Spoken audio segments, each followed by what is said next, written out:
চলুন দেখে নিই কিভাবে অ্যাপে আপনার ট্রাকটি রেজিস্ট্রেশন করবেন। ট্রাক রেজিস্ট্রেশন করার জন্য অ্যাপের বাম দিকের উপরে মেনু অপশনে প্রেস করুন। আমার ট্রাক অপশনে যান এবং ট্রাক যোগ করতে ট্রাক যোগ করুন অপশনে প্রেস করুন। এখানে আপনার ট্রাক বা পিকআপের রেজিস্ট্রেশন নম্বর দিন।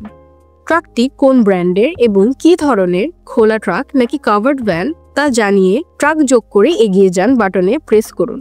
রেফারেন্স কোড না দিলেও চলবে। এরপর ট্রাকের বিআরটিএ প্রদত্ত ভ্যালিড ডকুমেন্টস যেমন registration paper, fitness paper, tax token অথবা রুট পারমিটের মধ্যে যে কোনো একটি এবং আপনার ট্রাকের সামনের নম্বর প্লেট সহ একটি ছবি আপলোড করে সাবমিট করুন বাটনে প্রেস করুন। 7 দিনের মধ্যে আপনাকে কল করে আপনার ট্রাক রেজিস্ট্রেশন সম্পন্ন করা হবে।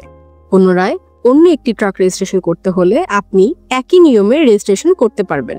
রেজিস্ট্রেশন সম্পন্ন হয়ে গেলে আপনি সকল ট্রিপ অপশন থেকে পছন্দ মতো ট্রিপ ধরতে পারবেন।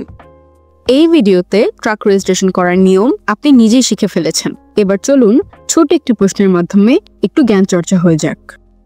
আপনার কোনো বিট কাস্টমার গ্রহণ করলে আপনার করণীয় কি? আপনার করণীয় হচ্ছে কাস্টমারকে কল দিয়ে ট্রিপ সম্পর্কে বিস্তারিত জেনে সময় মতো লোড পয়েন্টে ট্রাক পাঠিয়ে দিবেন এবং আন্তরিকতার সাথে আনলোড পয়েন্টে পণ্য পৌঁছে দিবেন। পরবর্তী ভিডিওতে দেখুন কিভাবে বিট করে ট্রিপ ধরবেন।